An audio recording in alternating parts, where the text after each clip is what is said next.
హాయిగా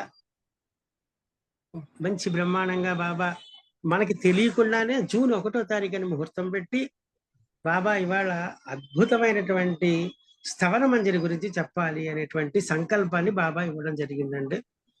అయితే ఇక్కడ ఏంటంటే మనం కేవలం నిమిత్త మాత్రులను అని చెప్పడానికి బాబా ఎన్నో లీలలు చూపిస్తూ ఉంటారు.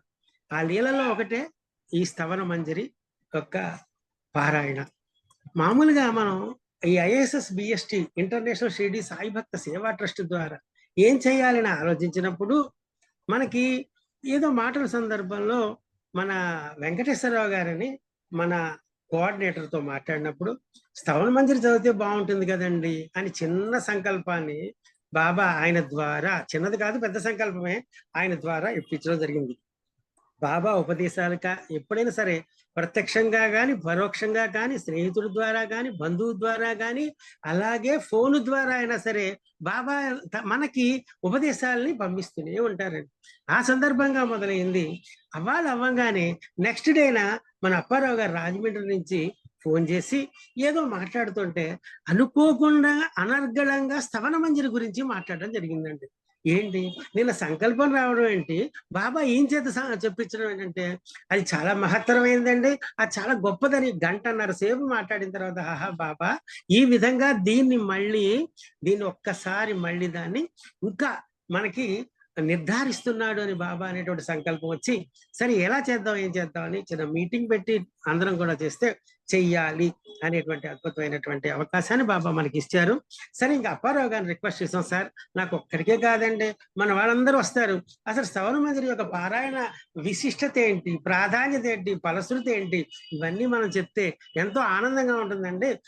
బాబా దగ్గర నుంచి వచ్చింది అంటే జూన్ 10 నుంచి గురు పౌర్ణమి వరకు 21వ తారీఖు అంటే 41 డేస్ ఒక మండలం కనుక చదివితే ఎలా బాగుంటుంది అనేటువంటి ఒక ఇది రావడం, అలాగే సరే తప్పకుండా చెప్తాను నేను ఒప్పుకోవడం నిజంగా మన అదృష్టం అంటే. ఇది ఇలా జరుగుతుంటే సునంద గారిని చెన్నై నుంచి మాట్లాడారు, ఇప్పుడు మన దీంట్లో కూడా ఉన్నారు. ఆవిడ ఫోన్ చేసి ఆవిడ మళ్ళీ రీకన్ఫర్మ్ చేశారండి. అలాగే చెన్నైలో ఇంకొక ఆయన ఉంటారు ప్రసాద్ మాస్టర్ అని, ఆయన ఫోన్ చేసి ఆయన చేశారండి. ఇవన్నీ బాబా ఎలాగ సంకల్పాలు ఇస్తున్నారంటే నాన్న నేను చెప్తున్నాను అదేదో మీరేదో తెలివితేటలు అనుకోకండి అని చెప్పి బాబా మనకి చేస్తుంటే ఈ విధంగా జరుగుతుంటే మా శివప్రసాద్ గారు మన ట్రస్ట్ ఇది ఆయన ఫోన్ చేసి ప్రెసిడెంట్ ఆయన ఫోన్ చేసి నాకు ఒక సంకల్పం ఇచ్చారు బాబా గారు, ఇది ఇప్పుడు మేమేం చేస్తున్నాం అంటే దీన్ని పీడిఎఫ్ పంపించాలి అంటే మరాఠీలో ఉన్నది ఉన్నట్టుగా మరాఠీ లిపిని తెలుగు లిపిలో కనుక చదివినట్టయితే చాలా బాగుంటుంది. ఎందుకంటే ఆ సౌందర్యం, ఆ ఆనందం, ఆ పదంలో ఉన్నటువంటి రసానుభూతిని అనిపించాలంటే తెలుగు కంటే అది అలా చదివితే బాగుంటుంది అనేటువంటి ఆశ. అయితే మనకి ఇప్పుడు తెలుగులో హారతులు అంటే తెలుగులో హారతులు చదివితే ఒకలా ఉంటుంది, అదే మరాఠీని తెలుగులో పాడితే ఎంత ఆనందంగా ఉంటుంది. అలా చదవాలనే ఉద్దేశంతో ఒకటి కలిగినప్పుడు బాబా ఆయనకి ఇచ్చిన స్ఫూర్తి అనుకోండి, ప్రేరణ అనుకోండి, ఆయనకు వచ్చింది ఏంటంటే ఇలాగ మనం పీడిఎఫ్ పంపిస్తాం, అలాగే మనకి చదవడం కూడా నోరు తిరగదు కాబట్టి ఒక ఆడియో అంటే మనం ఆడియో పంపిద్దాం అనుకున్నాం, ఆడియో వచ్చేట్లా ఆడియో మీద మన తెలుగు లిపితో మన ఆ స్థవన మంజరి వచ్చేట్లా చేయాలనే సంకల్పం ఆయనకి ఇవ్వడం, ఆయన భార్య ఆయన పిల్లలు అందరు కూర్చుని కుటుంబ పరంగా రయ్యింబవళ్ళు చేసి ఒక కొలుక్కి తీసుకొచ్చి ఇవాళ మన అప్పారావు గారి యొక్క ప్రవచనం అనంతరం ఇది రిలీజ్ అవ్వడం జరుగుతుందండి. సో అన్ని గ్రూపుల్లో పెట్టడం జరుగుతుంది.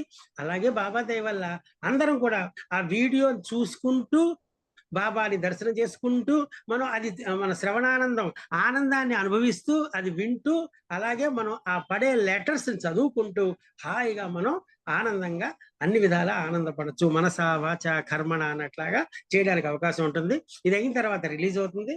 అన్ని గ్రూపుల్లో కూడా త్వరలోనే పెట్టడం జరుగుతుందండి. ఇదొకటి. తర్వాత మన అప్పారావు గారి గురించి చెప్పాలంటే 2 మాటల్లో నిజంగా ఆయన అద్భుతమైనటువంటి ఒక ఋషి లాంటి వారు. ఎందుకంటే ఇది అతిశయోక్తి కాదు. 21 సంవత్సరాలు బట్టి 23 సంవత్సరాలు బట్టి బాబా యొక్క సేవలో ఉంటూ అనేక ప్రవచనాలు చెప్పడమే కాకుండా బాబా గురించి అన్ని కూడా తిరిగి ఎక్కడెక్కడికో వెళ్ళి కాకాసాహెబ్ దీక్షిత్ పరివారం దగ్గరికి వెళ్ళారు, నానాసాహెబ్ చందోర్కర్ దగ్గరికి వెళ్ళారు. అందరి దగ్గరికి వెళ్ళి చంద్రాబాయి బోర్కర్ వీళ్ళందరూ ఒక 40 మందిని అంత దగ్గరికి వెళ్ళి వాళ్ళ గురించి కనుక్కుని రావడం జరిగింది.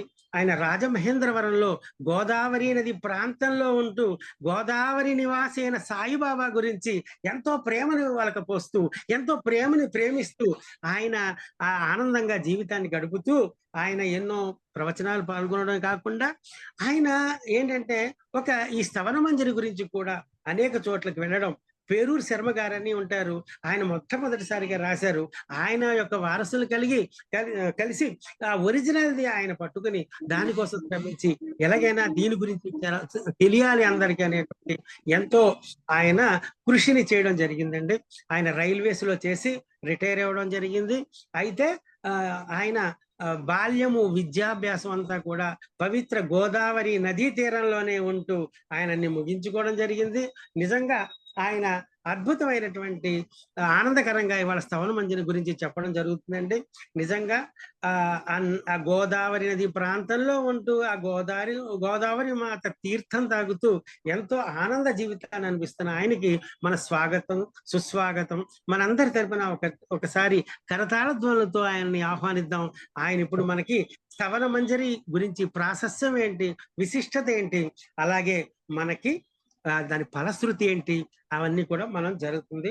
దీని తర్వాత అందరూ కూడా ఉండండి, మనం ఇది రిలీజ్ చేద్దాం. ఇంటర్నేషనల్ షిరిడి సాయి భక్త సేవా ట్రస్ట్ తరఫున మన శివప్రసాద్ గారు తయారు చేసినటువంటి అద్భుతమైనటువంటి దీన్ని మనం అది ప్రారంభం చేసుకుని తర్వాత మనం దాని ద్వారా 10 లోపల మనకు వచ్చేస్తుంది. 2-3 రోజులు వచ్చేస్తుంది. అది మనం చదువుకుందాం, హాయిగా ఆనందిద్దాం. శ్రీ సచ్చిదానంద సద్గురు సాయినాథ్ మహారాజ్ కి జై. అప్పారావు గారు రావాల్సిందిగా కోరుతున్నాం. తమ యొక్క ధన్యవాదాలు ధన్యవాదాలు. ప్రారంభించండి సార్. సాయిరామ్. ఈ కార్యక్రమంలో పాల్గొన్నటువంటి సాయి గురు బంధువులందరికీ నా హృదయపూర్వక వందనములు. శుక్లాంబరధరం విష్ణుం శశివర్ణం చతుర్భుజం ప్రసన్నవదనం ఛాయే సర్వ విఘ్నోపశాంతయే. గురు బ్రహ్మ గురు విష్ణు గురుదేవో మహేశ్వర గురు సాక్షాత్ పరబ్రహ్మ తస్మై శ్రీ గురవే నమః. సదా నింబవృక్షస్య మూలాదివాసాత్ సుధాశ్రావిణం తిక్తమప్యప్రియంతం తరుం కల్పవృక్షాదికం సాధయంతం నమామీశ్వరం సద్గురుం సాయినాథం. నమామీశ్వరం సద్గురుం సాయినాథం. నమామీశ్వరం సద్గురుం సాయినాథం. సాయి గురు బంధువులారా, ఈ యొక్క ప్రోగ్రాంలో అందరూ వీక్షిస్తున్న అందరికీ కూడా నా హృదయపూర్వక నమస్కారం. సాయి అనే 2 అక్షరాలు చూడడానికి 2 అక్షరాలైనా మొత్తం త్రిలోకాలను కూడా వ్యాప్తి చెందినటువంటి పదం అది. ఈ లోకమే కాదు, భువర్లోకము, భూలోకము, పాత ఎన్ని లోకాల్లో కూడా ఆ నామస్మరణ అంత గొప్పది. సాయి అంటే ఓయి అని పిలిచేటువంటి సత్స్వరూపము సాయినాథుడు. 2001లో నా జీవితము సాయి పరంగా మళ్ళింది పూర్తిగా. ఏదో తెలుసుకోవాలి, ఎంతో కొంత ఆయన అనుగ్రహం పొందాలని ఒక తపనతో నేను ఒక ప్రయాణం మొదలైంది. అనేక మంది సాయి గురు బంధువులు అంటే పూర్వకాలం ఉన్నటువంటి బాబాను ప్రత్యక్షంగా సేవించిన అనేక మంది మహానుభావుల యొక్క కుటుంబీకులను కలవడానికని చాలా ప్రయత్నాలు చేశాను. ఒంటరిగానే తిరిగాను, వర్షంలోనే తిరిగాను, తడిశాను. వాళ్ళందరినీ కలవాలి, వాళ్ళ కుటుంబం ఏంటి, వాళ్ళకి బాబా యొక్క వారు ఏ విధంగా అనుగ్రహం పొందినారు వాళ్ళ పూర్వీకులు, వాళ్ళ దగ్గర ఉన్న సమాచారం తెలుసుకోవాలని ఒక తపనతో వెళ్ళడం జరిగింది. బాబా అనుగ్రహంతో అనేక మంది నానాసాహెబ్ చంద్రోర్కర్, హేమాడ్ పంత్, చంద్రాబాయి బోర్కర్, హరిశ్చంద్ర పితలే వీళ్ళ కుటుంబాలు వెళ్ళి కలవడం ఇప్పుడు కాదండి, ఇంచుమించుగా జరిగి 15 సంవత్సరాల ముందు జరిగింది. దేనికి ఇదంతా అంటే తపన, జిజ్ఞాస, తెలుసుకోవాలి. బాబా గురించి ఎంత తెలుసుకున్నా అది తనివి తీరదు. అదొక మధురమైనటువంటి ఒక అనుభూతి. అది తెలుసుకోని తర్వాత ఎన్నెన్నో రకరకాల ఆలోచనలు. ఆ విధంగా కొంతవరకు ప్రయాణం కొనసాగింది. అయితే ప్రస్తుతం నేను ఎక్కడికి వెళ్ళడం లేదు. బాబా గారి సేవలో ఎంతో కొంత నాకు ఓపిక ఉన్నంత వరకు ఆయన చెప్పిన సచ్చరిత్రలో ఏదైతే చెప్పాడో మనసా వాచా కర్మణ ఆచరించడానికి ప్రయత్నం చేస్తున్నాను. ఆచరిస్తున్నానని ఒక విశ్వాసం నాకు ఉన్నది. అది ఎంతవరకు ఉన్నదో ఆ సాయినాథుడికే తెలియాలి. అయితే అనేక గ్రంథాలు వచ్చినవి. బాబా గారు సచ్చరిత్ర హేమాడ్ పంత్ గారు రాశారు.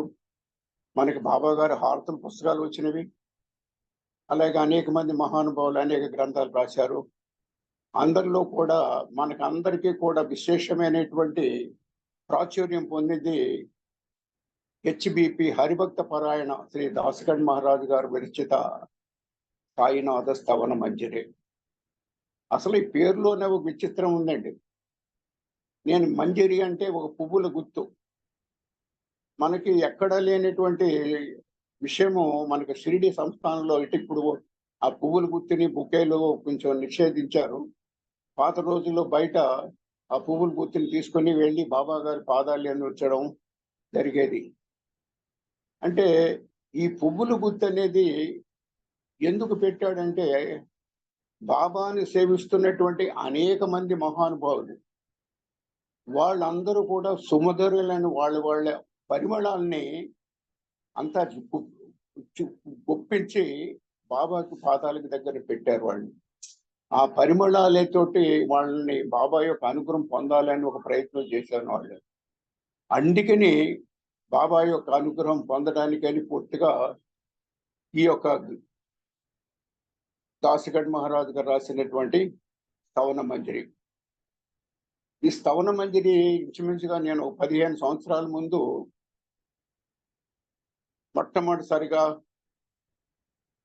ఎత్తిరాల భరద్వాజ్ గారు రాసినటువంటి వాళ్ళ శిష్యుడు రాసినటువంటి గేయ రూపం నుంచి చదవడం జరిగింది స్తవన మంజరి. ఇప్పుడు 15-20 సంవత్సరాల ముందు అది. ఆయన పేరు కూడా మర్చిపోయాను నేను. తర్వాత అంచెలంచెలుగా ఇమ్మడిశెట్టి ప్రభాకర్ రావు గారు, మణిమ్మ గారు, తర్వాత ఇసుకపల్లి సంజీవ శర్మ గారు, ఇలాగా ఈ మధ్య కాలంలో చాలా మంది దాన్ని తెలుగులో మహారాష్ట్ర భాష నుంచి తెలుగులో అనువదించడం జరిగింది. ఇప్పటికీ కూడా అనేక మంది మహానుభావులు అనువదిస్తూ అందిస్తున్నారు భక్తులకి. అంటే ఎవరి భక్తి వాళ్ళది, ఎవరి భావం వాళ్ళది. భావాన్ని బట్టి భక్తి, భక్తిని బట్టి భావం వస్తుంది. అయితే విషయం ఏమిటంటే స్తవన మంజరి గురించి నేను ప్రత్యేకంగా చెప్పడానికి ఏమిటంటే ఈ స్తవన మంజరి మొట్టమొదటిగా దీని ముందుగా మనకి తెలుగులో అందించిన మహానుభావుడు కర్రా సుబ్రహ్మణ్యం గారు. అది 1962లో మొట్టమొదటిగా మనకి తెలుగులో అందించిన మహానుభావుడు ఆయనే పేరూరి శర్మ గారు. ఆయన మొట్టమొదటిసారిగా షిరిడికి 1960 సంవత్సరంలో వెళ్ళడం. అప్పటికి సగుణమేర నాయకు బాబా భక్తుడు మనందరికీ పరిచయమే. బాబా భక్తుల్లో ఉన్నవాళ్ళు ఆయన పరిచయం జరగడం, ఆయన పరిచయం ద్వారా ఆయన స్తవన మంజరి పుస్తకాన్ని పేరూరు శర్మ గారికి అందివ్వడం, మహారాష్ట్ర గ్రంథాన్ని తెలుగులో అనువదించమని కోరడం. తరువాత ఆయన 1962లో మొదటిసారిగా 2000 కాపీలతో తెలుగు స్తవన మంజరి కాపీ మనకు అందింది. ఇది మొట్టమొదటిగా తెలుగు గ్రంథం మనకి స్తవన మంజరి కర్రా సుబ్రహ్మణ్యం గారు, పేరూరు శర్మ గారు అని పిలువబడే కర్రా సుబ్రహ్మణ్యం గారు అందించారు. తర్వాత మణి గారు, ఇమ్మడిశెట్టి ప్రభాకర్ రావు గారు, అలాగే అనేక మంది మహానుభావులు మనకి ఇచ్చారు. అయితే ఎవరి భావాన్ని బట్టి వారు రాసేవారు. అయితే ఇది రాసిన వారు మహానుభావుడు దాసగణ్. ముందుగా ఆయన గురించి 4 విషయాలు మాట్లాడుకుంటే తప్ప మనం స్తవన మంజరికి వెళ్ళాం. దాసగణ్ మహారాజు గారి చరిత్ర వింటుంటే ఒక అద్భుతమైనటువంటి విచిత్రమైనటువంటి జీవితం. మట్టిని మాణిక్యం చేయడం ఎట్లా జరిగిందంటే బాబా యొక్క అనుగ్రహం. చిన్న వయసులోనే ఆయన పెద్దగా చదువుకోలేదు, విద్యాభ్యాసం లేదు. అయినా విద్యాభ్యాసం లేకపోయినా అల్లచల్లగా తిరిగినప్పుడు పోలీస్ కానిస్టేబుల్గా అహ్మద్ నగర్లో కెనడీ అనేటువంటి ఒక పోలీస్ సూపరింటెండెంట్ వారు ద్వారా ఒక పోలీస్ కానిస్టేబుల్గా చేరడం. ఉద్యోగంలో చేరిన తర్వాత అంచెలంచెలుగా ఎదగడానికి ప్రయత్నం చేయడం, విశేషంగా ఆయన కొన్ని నాటకాలు, తమాషాలు అంటారు, ఆ నాటకాలు ఎందు ఆసక్తి కలగడం, దానిలో విశేషమైన శ్రద్ధ పెట్టడం అలా జరిగేదన్నమాట. అయితే 1890 ఆ ప్రాంతంలో, ఆ సమయంలో నానాసాహెబ్ చంద్రోర్కర్ అహ్మద్‌నగర్‌లో డిప్యూటీ కలెక్టర్‌గా ఉన్నారు. సో పెద్ద వయసు, పెద్ద ఆయన పోస్ట్ కాబట్టి ఆయనతో పాటుగా దాస్‌గణ్ మహారాజ్ గారు కూడా ఆర్డర్లీ అంటారు. అంటే ఒక పోలీస్ కానిస్టేబుల్‌గా ఆయన బాబా దర్శనం జరిగింది. అంటే ఆయన మొదటిసారిగా భక్తి భావంతో రాలేదు. తన పెద్ద ఉద్యోగి వెనకాల ఆయన ఒక సహాయకుడిగా, ఒక ఎస్కార్ట్‌గా వచ్చాడు. అది మొదటిసారిగా బాబా దర్శనం జరిగింది. బాబా గ్రహించాడు. బాబా ఏ విధంగా దాస్‌గణ్ మహారాజు సేవలు అవసరమో బాబాకు తెలుసు. అయినా దాస్‌గణ్ మహారాజు చాలా సంవత్సరాలు బాబాకు దూరంగా ఉండడానికి ప్రయత్నించాడు. ఎంతసేపు ఉద్యోగం, తన ప్రమోషన్ గురించి ఆలోచించడం, వీధి నాటకాల మీద శ్రద్ధ వహించడం. అయితే కానీ ఈ పరంపరలో ఆయన ఉద్యోగంలో అనేకమైన ప్రమాదాలు ఎదుర్కొన్నాడు. చివరికి చావు దగ్గర కూడా వెళ్ళాడు. ఆ సమయంలో బాబా గారు వారిని రక్షించడం. మీకు అందరికీ ఖానాబిల్ స్టోరీ చూసి వినే ఉంటారు. ఖానాబిల్ అనేటువంటి గజ దొంగ చివరి క్షణాల్లో అతను తప్పించుకొని దాస్‌గణ్ మహారాజ్‌ని చంపడానికి ప్రయత్నించడం, తిరిగి ఆయన బాబా అనుగ్రహంతో ప్రాణాల నుంచి కాపాడబడతాడు. అలాగే అనేక రకమైనటువంటి సమస్యల్లో ఆయన ఇరుక్కోవడం, బాబా యొక్క అనుగ్రహంతో మళ్ళీ ఆయన రక్షించడం జరిగింది. చివరిసారిగా బాబా యొక్క ఆదేశంతో 1903లో ఆయన ఉద్యోగాన్ని విరమించాడు.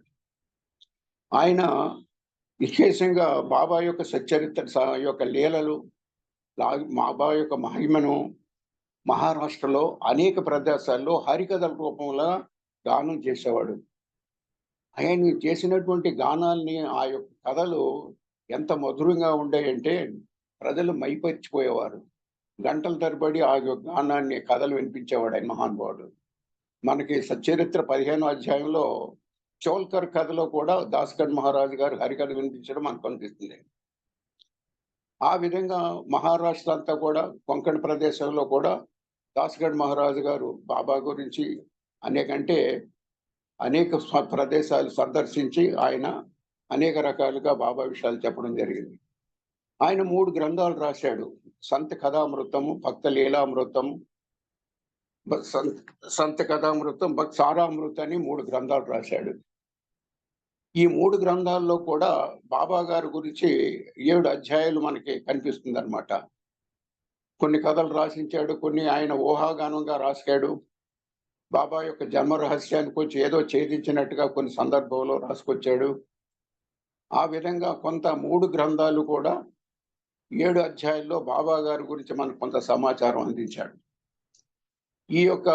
ఈ గ్రంథాల్ని, అంటే బాబా గారి గురించి గట్టా అనేక మంది మహాత్ములు, సత్పురుషుల గురించి కూడా ఆ గ్రంథాల్లో రాయడం, ఆ గ్రంథాలన్నీ కూడా పూణే యూనివర్సిటీ వాళ్ళు పాఠ్యాంశంగా పెట్టేవారు. అంటే దాస్‌గణ్ మహారాజు యొక్క కవితా శక్తి, ఆయనకున్నటువంటి ధారణ శక్తి ఎంత గొప్పదో మనకు అర్థమవుతుంది. ఆ రకంగా అలా చేస్తూ అనేక గ్రంథాలు చేస్తూ, అనేక రకాలుగా బాబా గారి యొక్క హరికీర్తనలు చేస్తూ, బాబా గారు హరిదాసు అని ఎందుకు పిలిచాడంటే, హరిదాసుగా ఉండేప్పటికి అందుకనే దాసుగణు అని బాబా గారు పిలిచేవారు. హరికథల ద్వారా విశేషంగా ఎక్కువ కాలాన్ని గడిపేవాడు కాబట్టి దాసగణు, గణుదాస్ అని బాబా పిలవడం జరిగింది. ఆయన పూర్తి పేరు గణపతిరావు దత్తాత్రేయ సహస్రబుద్ధే. సుమారుగా 94 సంవత్సరాలు జీవించాడండి ఆయన. 1962 25వ తారీఖున కార్తీక మాసం త్రయోదశి రోజున ఆయన శరీరం వదలడం జరిగింది పండరిపురంలో. అయితే ఇంతకాలం కూడా ప్రత్యక్షంగా 25 సంవత్సరాలు బాబాను సేవించిన వాడు మహానుభావుడు ఆయన.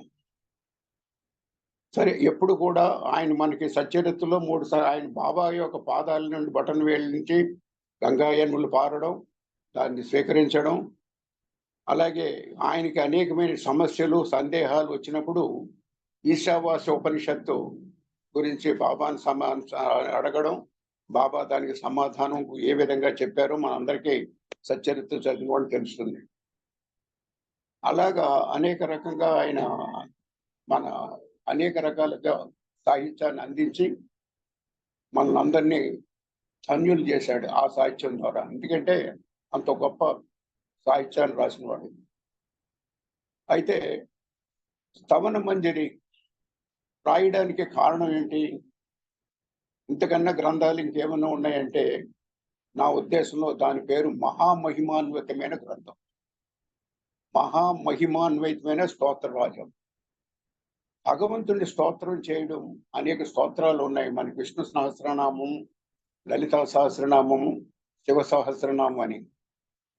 ఇవన్నీ కూడా భగవంతుని గుణగణాలని, లీలలను, వారి విభూతిని అన్ని కూడా మనకు అందించి ఆ యొక్క స్తోత్రాల ద్వారా మనకు అందించేస్తుంది. ఆ విధంగానే మనకి బివి నరసింహస్వామి గారు అష్టోత్తర శతనామావళి ఇచ్చారు, తర్వాత సహస్రనామావళి ఇచ్చారు. దానికి ముందే మనకి స్తవన మంజరి కార్యక్రమం పుస్తకం మనకు వచ్చింది. సో మహామహిమాన్విత గ్రంథం ఎందుకు అన్నానంటే బాబా గారు స్వయంగా ఈ గ్రంథాన్ని విని ఆమోదించి ఆశీర్వదించినటువంటి గ్రంథం. ఎట్లాగంటే ఈయన 9/9/1918 వినాయక చవితి రోజున మధ్యప్రదేశ్లో ఉన్నటువంటి మహేశ్వరి క్షేత్రంలో ఎంతో పునీతురాలైనటువంటి పుణ్యశీలి అయినటువంటి అహల్యాబాయి హోల్కర్ సమాధి యందు ఈయన రచన చేసి బాబా గారి మహాసమాధి ముందు 36 రోజుల ముందు 12/9/1918 గురువారం రోజున బాబా గారికి వినిపించడం, ఆయన అనుగ్రహం, ఆశీర్వాదం పొందడం. అయితే మన నరసింహరావు గారు కూడా ఈ మహేశ్వరం వెళ్ళడం జరిగింది. అయితే ఇక్కడ అహల్యాబాయి హోల్కర్ అనే ఆవిడ గురించి కొన్ని రెండు విషయాలు మనం తెలుసుకోవాలి. ఆవిడ మహా పుణ్యవంతురాలు. హిందూ ధర్మాన్ని, హిందూ సంస్కృతిని ఎంతో గొప్పగా కాపాడినటువంటి మహిళా శక్తి అది. ఈ రోజున మనకి సోమనాథ్ కానీ, నాసిక్ కానీ, పండరిపురం కానీ ఆవిడ అనేక క్షేత్రాల్లో దేవాలయాల పునరుద్ధరణ, దేవాలయాల యొక్క ఘాట్లకు నిర్మించడం, వసతి గదులు, సత్రాలు నిర్మించడం అనేటువంటి అనేకమైన ధార్మిక కార్యక్రమాలు చేసినటువంటి అహల్యాబాయి హోల్కర్. మీకు అహల్యాబాయి హోల్కర్ మీద మీకు విమానాశ్రయం ఏముంది, పెద్ద విశ్వవిద్యాలయం ఉంది మధ్యప్రదేశ్లో. అటువంటి మహానుభావులు, మహాభక్తురాలైనటువంటి అహల్యాబాయి హోల్కర్ పెద్ద సమాధి దగ్గర దాస్గణ్ మహారాజ్ గారు ఈ యొక్క స్తవన మంజరిని రాయడం జరిగింది. సరే, వినాయక చవితి రోజునంటే చాలా శుభదినము. ఆ శుభదినాన్ని ముగించడం, తిరిగి 3 రోజుల తర్వాత అంటే 12వ తారీఖున 1918వ సంవత్సరం అంటే బాబా గారు మహాసమాధి చెందిన సంవత్సరమే, అంటే 36 రోజుల ముందు ఆయన ఈ గ్రంథాన్ని వినిపించడం జరిగింది. సరే, బాబా గారు విన్నారు, విని ఆమోదించారు, తన్మయంతో ఆశీర్వదించారు. దేనికి ప్రత్యక్ష సాక్షి ఎవరంటే సగుణమేర్ నాయక్. ఆ సగుణమేర్ నాయక్ చెప్పినటువంటి సమాచారాన్ని బట్టే పేరూరు శర్మ గారు ఈ గ్రంథాన్ని తెలుగులో ఆయన అనువదించారు. అయితే ఇక్కడ 25 సంవత్సరాలు ప్రత్యక్షంగా సేవించిన వాడు ఈయన మొట్టమొదట బాబా యందు కొంచెం అనుమానాస్పదంగానే ఉండేవాడు. అంటే ఈయన ఎప్పుడు భక్తుడు, పాండురంగ భక్తుడు ఈయన. బాబా గారి దగ్గరికి వచ్చినప్పుడు బాబాయ్ అనేక సందర్భాల్లో ఈయన్ని పాండురంగ అంటే ఇక్కడ పండరీపురంలో మన షిరిడిలో ఉన్నటువంటి పాండురంగాలయంలో వెళ్ళి విష్ణు సహస్రనామం పారాయణ చేసుకోమని చెప్పేవారు ఆయన. ఎందుకంటే ఆయనకి విష్ణు సహస్రనామము, పాండురంగ భక్తి అంటే ఎంతో ఇష్టం. ఆ విధంగా ఆయన ఎక్కువ కాలము హరిభక్త పారాయణ, అందుకని ఆయన హెచ్బిపి హరిభక్త పారాయణగా ఆయన్ని కీర్తించాడు. సరే, ఇప్పుడు ఈ స్తవన మంజరి గురించి మనం ప్రారంభిద్దాం. స్తవనం అంటే ముందే చెప్పుకున్నాము, స్తోత్రము, స్తుతి, పొగడుట. భగవంతుడిని ఎందుకు స్తోత్రం చేయాలి? స్తోత్రం చేస్తే కానీ మనకు ఆనందం కలదు, సంతృప్తి కలగదు. ఆ స్తోత్రంలోనే భగవంతుని విభూతి అంతా మనకు కనిపిస్తుంది. స్తోత్రంలోనే ఆ భగవంతుని వైభవం అంతా మనకు తెలియపరుస్తుంది. అందుకని స్తోత్రాలు తప్పనిసరిగా చదవాలి. ఏ స్తోత్రమైనా, విష్ణు సహస్రనామైనా, లలితా సహస్రనామైనా, శివ సహస్రనామం, ఏదైనా స్తోత్రాలు చదవాలి. ఈ స్తోత్రాలన్నీ కూడా అద్భుతంగా భగవంతుడి యొక్క శక్తిని, భగవంతుడి లీలలను, భగవంతుడి యొక్క మహాత్మని అందిస్తాయి.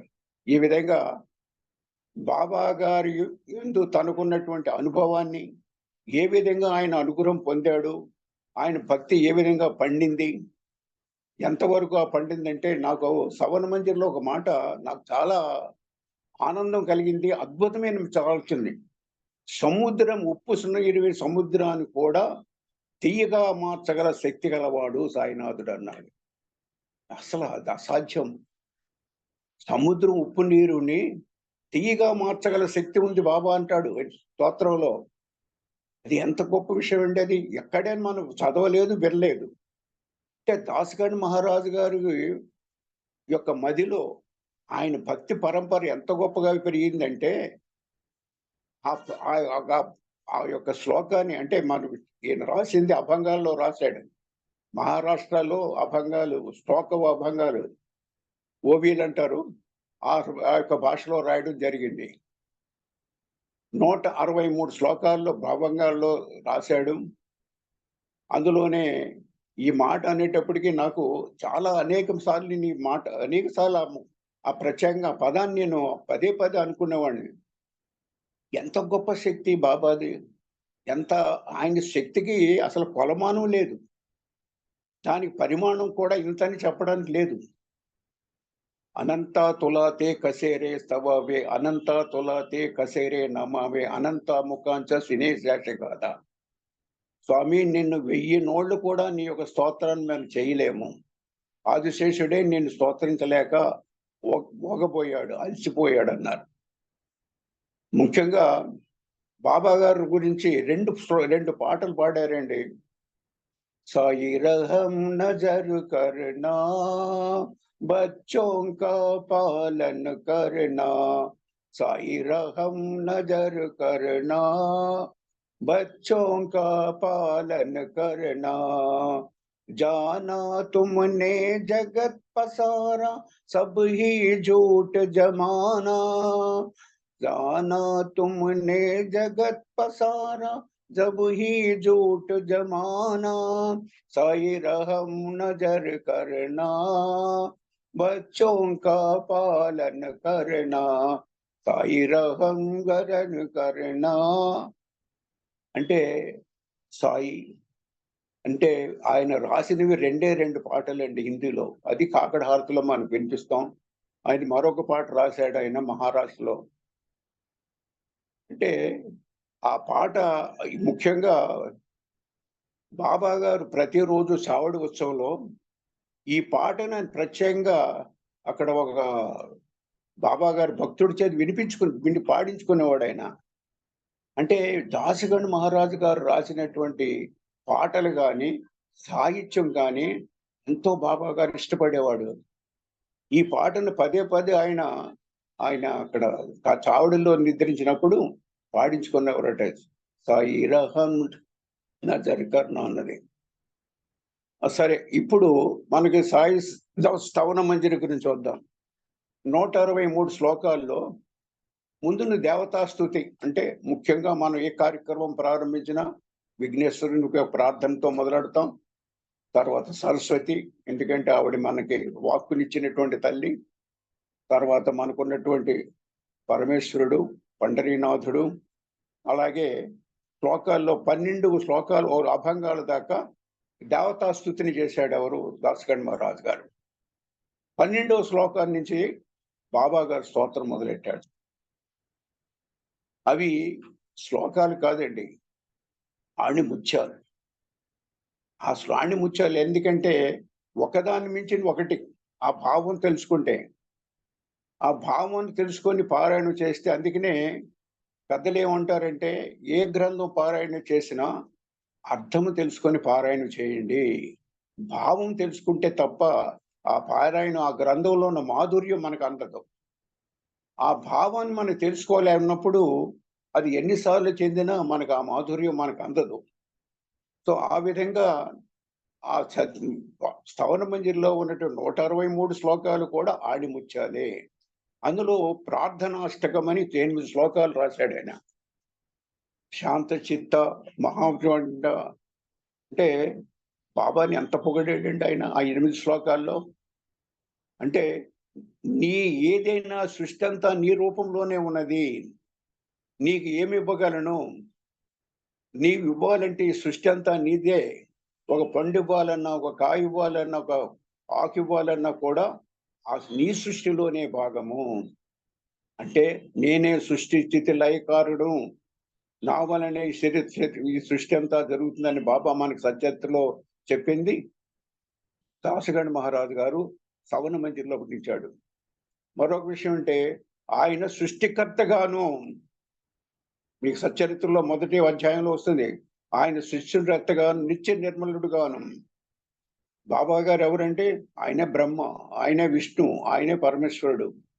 సృష్టి లేకారుడు నేనే అన్నాడు ఆయన. సో ఈ విధంగా సృష్టి చేస్తూ మనలందరినీ పోషిస్తూ తిరిగి ఆయనలో ఐక్యం చేసుకునేటటువంటి స్థితే బాబా గారిది. అందుకనే బ్రహ్మ విష్ణు మహేశుడు గురుస్వరూపము. ఆ గురుస్వరూపమే షిరిడి సాయినాథుడు. ఆ విధంగా మొదటిలో చెప్పాడు. 12వ శ్లోకం నుంచి బాబా గారి గురించి అనేక విధాలుగా తీసుకొచ్చాడు. ఇందులో ముఖ్యంగా మనం తెలుసుకోవాల్సింది మహారాష్ట్రలో ఉన్న సాధు సత్పురుషులు. మనం ఈ గ్రంథం చదువుతాం కానీ ఆ సాధు సత్పురుషులు ఎవరో తెలియలేదు. నేను చాలాసార్లు అనుకున్నాను, ఈ సాధు సత్పురుషులు ఎవరు? ఎందుకు ఇంత ప్రాధాన్యత ఇచ్చి దాసగణ్ మహారాజు గారు ఈ గ్రంథంలో పెట్టాడు?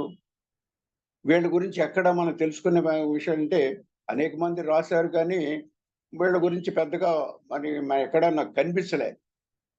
సరే, ఎంతైనా బాబా రాసినటువంటి బాబా ప్రేరేపణతో రాసుకున్నటువంటి దాసగణ్ మహారాజ్ స్తవన మంజరి ప్రతి అక్షరం కూడా ఒక వేదవాక్కు లాంటిదే, ఒక ఆణిముత్యం లాంటిదే, ఒక మహత్తరమైనటువంటి బీజాక్షరం లాంటిదే. దాని అర్థం తెలుసుకునే ప్రయత్నం చేద్దామని 163 శ్లోకాల్లో ఎక్కడెక్కడ ఆయన మనకి ఈ మహానుభావులు ఈ సాధు సత్పురుషులందరినీ కూడా మనకి తెలియపరిచాడో వాళ్ళ గురించి కూడా మనం తెలుసుకునే ప్రయత్నం చేయాలి. తెలుసుకుని నలుగురికి చెప్పాలని ఒక ప్రయత్నంతో నేను 2-3 సంవత్సరాల ముందు ఈ ప్రయత్నం చేయడం జరిగిందండి. అయితే వాళ్ళ గురించి కూడా మీకు క్లుప్తంగా ఒక 5 నిమిషాలు 10 నిమిషాలు మీకు చెప్తాను. ఎందుకంటే వాళ్ళందరూ కూడా మనం తెలుసుకోవాల్సిన విషయం.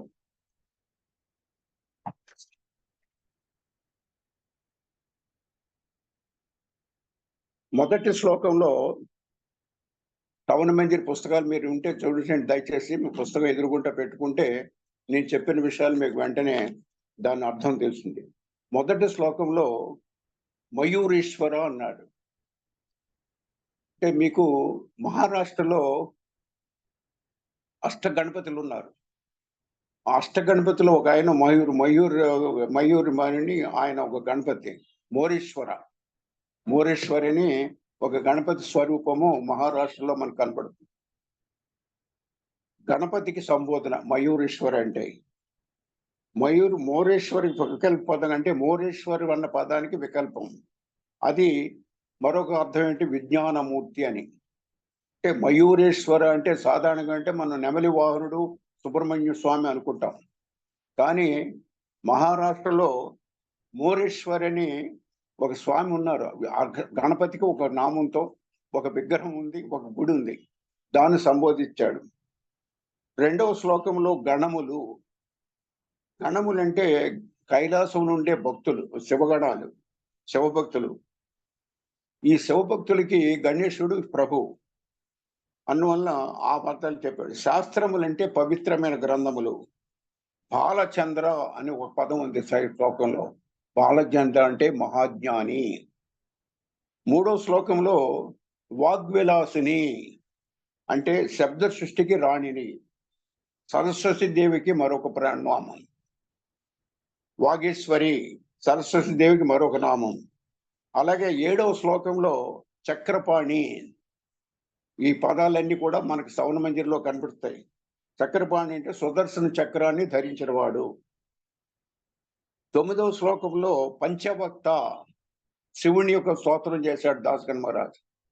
అందులో పంచముఖం కలిగిన శివుడు ఈశాన, తత్పురుష, అఘోర, వామదేవ, సద్యోజాత, నీలకంఠ, ఇన్ని ఈ 5 ముఖాలు కలిగిన వాడిని పంచవక్త అని పదం ఉపయోగించాడు దాసగన్ మహారాజ్ గారు.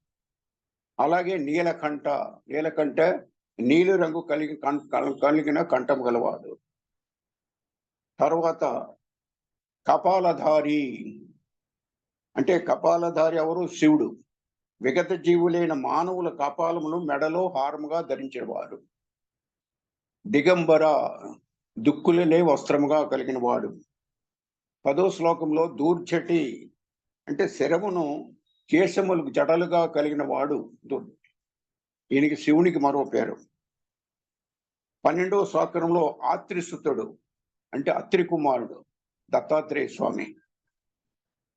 తర్వాత తుకారాం, మనందరికీ తెలుసు. తుకారాం దేహు అనే గ్రామంలో సజీవంగా ఆయన వైకుంఠానికి వెళ్ళినటువంటి మహానుభావుడు తుకారాం పాండురంగ భక్తుడు. 16వ శ్లోకంలో చింతామణి అంటే కోరికలు తీర్చే దేవతామణి.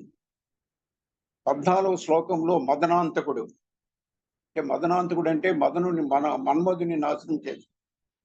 25వ శ్లోకంలో వజ్రాయుధము, ఇంద్రుని ఆయుధము. 26వ శ్లోకంలో గుండాలు అని పలికాడు రాష్ట్రాలు. గుండాలు అంటే జీవులు. 28వ శ్లోకంలో చైతన్యం, జీవులు గల ఆత్మ. 32వ శ్లోకంలో వాపి కూప తటాకములు అంటే నూతులు, చలమలు, సరస్సులు. 38వ శ్లోకంలో సత్పురుషులు, పవిత్ర మూర్తులు.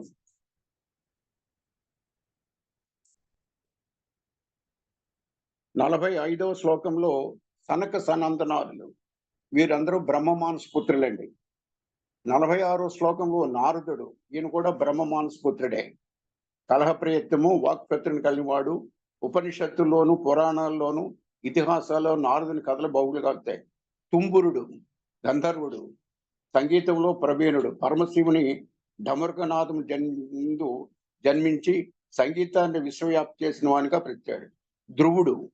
ధ్రువుడు భారత ఇతిహాసాల్లో విష్ణువు చేత ఆశీర్వదింపబడినవాడు. అంతరిక్షంలో ఇప్పటికీ ధ్రువ నక్షత్రంగా ధ్రువ క్షితిలో కనిపిస్తున్నవాడు. బలి చక్రవర్తి ప్రహ్లాదుని యొక్క మునుమనవుడు. బలిదానం చేయటంలో శివచక్రతను మించిన వాడు. దశావతారాల్లో శ్రీ మహావిష్ణువు 5వ అవతారమైన వామనుడు 3 అడుగుల స్థలము అతన్ని పాతాళ లోకం వాసునిగా చేశాడు. అంగదుడు, రామాయణములో అంగదునిది ముఖ్య పాత్ర. వానరుడైన వాలి కుమారుడు అంగదుడు. ఎంతో వీరుడు, శూరుడు, కార్యనిర్వాహకుడు. సీతమ్మను వెతుకుట్లో దక్షిణ దిశకు వెళ్ళిన జాంబవంత అనుమతి మహావీరుల బృందానికి నాయకుడు. శబరి రామదర్శనాన్ని తప్పించిన వృద్ధ భక్తురాలు. విదురుడు గొప్ప జ్ఞాను. గోపికలు శ్రీకృష్ణుడు, శ్రీకృష్ణుడు.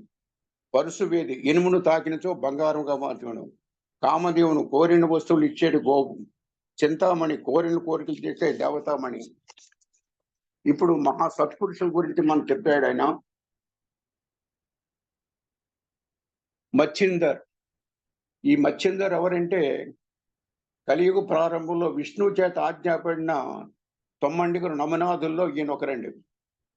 సత్పురుషులు ఉద్ధరించుటకు వారి దర్శనం చేయటకు అవతరించిన మహాయోగులు. చేప గర్భంలో జన్మించటే మచ్చిందర్గా జన్మించాడు. జలంధర్ శంకరుడి యొక్క 3వ కన్నుని తెరిచినప్పుడు పుట్టిన అగ్ని నుండి జననం చెందినవాడు. మహాసిద్ధులు జలంధరనాథులు ఎన్నో అద్భుత యోగ శక్తులు గలవారిగా ప్రసిద్ధుడు. నివృత్తినాథుడు వార్కరీ సాంప్రదాయానికి చెందిన మహాత్ములు.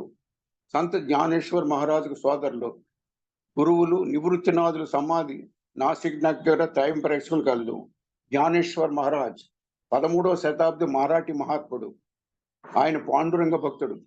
ఆలంది పట్టణంలో జన్మించి ఆయన భగవద్గీత వ్యాఖ్యానముగా జ్ఞానేశ్వరి అనే గ్రంథాన్ని, అమృతానుభవం అనే గ్రంథాన్ని రచించారు. 21 సంవత్సరంలో సజీవ సమాధి చెందారు. కబీరు కశీపట్నంలో జన్మించిన నేత పని వారి కుటుంబంలో జన్మించాడు. ఆయన రచించిన దోహాలు సిక్కుల ఆది గ్రంథంలో కూడా చోటు తీసుకున్నవి. ముస్లిం కుటుంబంలో పెరిగిన రామానందుల వారి గురువుగా స్వీకరించాడు. హిందూ ముస్లిం సమైక్యత కోరుతూ పాటుపడిన సూఫీ సాంప్రదాయ మహాత్ముడు. తర్వాత వ్యక్తి షేక్ మహమ్మద్. వీళ్ళందరూ కూడా స్థవన మందిర్లో దాసగణమయ్య మహారాజ్ గారు పేర్కొనే మహానుభావులు. మహారాష్ట్ర బీడ్ జిల్లాలో ధరూర్ గ్రామ నివాసి. ఆయన ముస్లిం అయిన సంత మహాత్ముడని హిందువులు కూడా ఆరాధించేవారు. అహ్మద్నగర్ జిల్లాలో శ్రీగొండలో సమాధి చెందారు. ఆయన శివాజీ మహారాజ్ తాతగారైన మాలోజీ భోంస్ల ద్వారా వెలుగులోకి వచ్చాడు. ఆయన రచించిన అభంగాలు పద్యములు ప్రఖ్యాతించినది. చాంద్ బోధలే ఆయన గురువు. పాండురంగ భక్తులు ఏకనాథ్ మహారాజ్ వార్కరీ సాంప్రదాయ మరాఠీ సంత కవి ప్రసిద్ధులాడు. ఏకనాథ్ భాగవతము, భావార్థ రామాయణం అనే గ్రంథాలు రచించారు. బాబా గారు కూడా ఏకనాథ్ గ్రంథాన్ని, ఏకనాథ్ మహారాజు రాజు ఏకనాథ్ భాగవతాన్ని, భావార్థ రామాయణాన్ని పారాయణం చేయమని చెప్పేవారు. పైఠాన్ పట్టణంలో జన్మించారు. జనార్దన స్వామిని గురువుగా స్వీకరించారు. ఈయన తన గురువు ద్వారా దత్తాత్రేయ స్వామిని దర్శించిన వారు.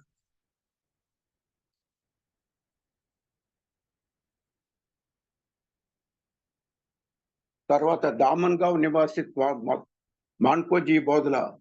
ఈయన శివుని అవతారంగా భావిస్తారు. మొఘలాయ సామ్రాజ్య అధిపతులకు వ్యతిరేకంగా మహాయోధుడు.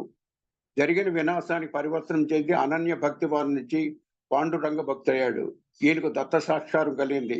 సావంతమాలి. ఈయన పండరీపురం గల కరణ్ కండే అనే గ్రామంలో 14వ శతాబ్దంలో జన్మించారు. పండరీనాథుని ఆలయానికి పుష్పాలు సమర్పించాడు. ఈయన పాండురంగంపై అనేక అభంగాలు రచించారు. వార్కరీ సాంప్రదాయంలో ఈయన రచించిన అభంగాలు ఎంతో ప్రసిద్ధి. అట్లాగే సమర్థ రామదాస్. ఈయన 1608 సంవత్సరంలో అంజాద్ అనే గ్రామంలో జన్మించారు. మహా శ్రీరామ భక్తుడు. ఆయన హనుమంతుని అవతారంగా భావిస్తారు. ఛత్రపతి శివాజీకి గురువు. ఆయన రచించిన దాసబోధ ఎంతో ప్రఖ్యాతి చెందింది. ఆయన అనుచరులను రామదాసులుగా పిలుస్తారు. సంత తుకారాం పాండురంగ భక్తులు. మహారాష్ట్రలో పూణే నగర్లో దేహు అనే గ్రామంలో జన్మించారు. సఖారాం మహారాజ్ పాండురంగ భక్తులు. ఆత్మసాక్షాత్ములు. మాణిక్య ప్రభువులు కలియుగంలో దత్తావతార పరంపరలో 3వ వారు. 1817 సంవత్సరంలో దత్త జన్మించారు. మహమ్మదీ నైవేద్య పద్ధతి అంటే 67వ శ్లోకంలో ఫాతిహా, ఖురాన్లో మొదటి అధ్యాయాన్ని పారాయణ చేయుట. 77 శ్లోకంలో హిరణ్యకశిపుడు రాక్షరాసు విజయభక్తుడు. 78లో గోపీచంద్ మహారాజ్. నవనాథ్ చరిత్రలో ఈయన పేరు కనిపిస్తుంది. ఈయన నవనాథుల్లో ఒకరైన జలంధర్ నాథును అజ్ఞానంలో ఆయన మహిమను గ్రహించలేక ఆయన ఒక పేడ కుప్పలో పాతిపెట్టాడు. షడ్వికార అంటే కామక్రోధ మోహ మదమత్సరాలు. తాపత్రయమనే ఆధ్యాత్మిక ఆదిభూత ఇది.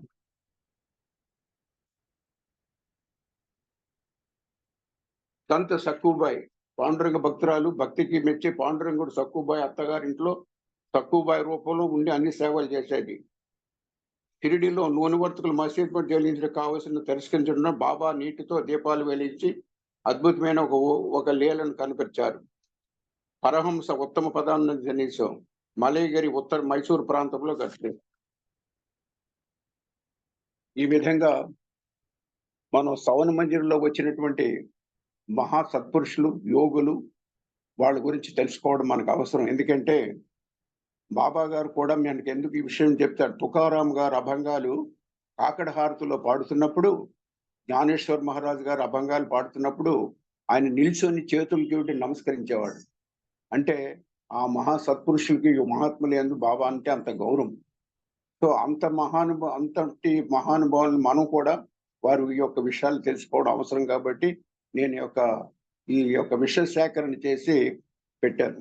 అయితే చాలా మంది ఒకసారి గ్రంథంలో తెలుగులో ప్రింటింగ్ అయినప్పుడు ఇది కూడా చేర్చాలని ప్రయత్నం చేశాము, కుదరలేదు.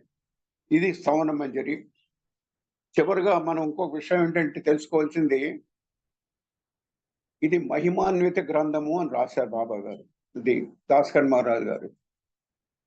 మహిమాన్విత గ్రంథం అంటే అది మహిమకు అవధులు లేదు. అంటే ఎంతైనా మనకి ఫలితాన్ని ఇవ్వగలదు. చివరిలో మనకి ఫలితాలు ఇచ్చే అజ్ఞానులు, మూర్ఖులు, మందమతిగాళ్ళు వారు తెలివిగాళ్ళు అవుతారు. దారిద్ర్యం నుంచి లేకుండా కుబేర్లు అవుతారు, పూర్ణాశకు చెందిన వారు అని చివరిగా మనకు చెప్పారు. అంటే ఈ ఫలితం దేనికి? అసలు గ్రంథము భగవంతుడికి మనకి అవసరాలు తెలియని అవసరం లేదు. ఆయనకి మనకి ఏది అవసరమో తెలుసు. ఏది కావాలో ఎప్పుడు ఇవ్వాలో ఆయన తెలుసు. మనం కోరకపోయినా ఇస్తాడు ఆయన. అయితే నేను ఈ యొక్క పారాయణ ఫలితాల్ని మన సచ్చరిత్రలో కూడా ఇచ్చారు.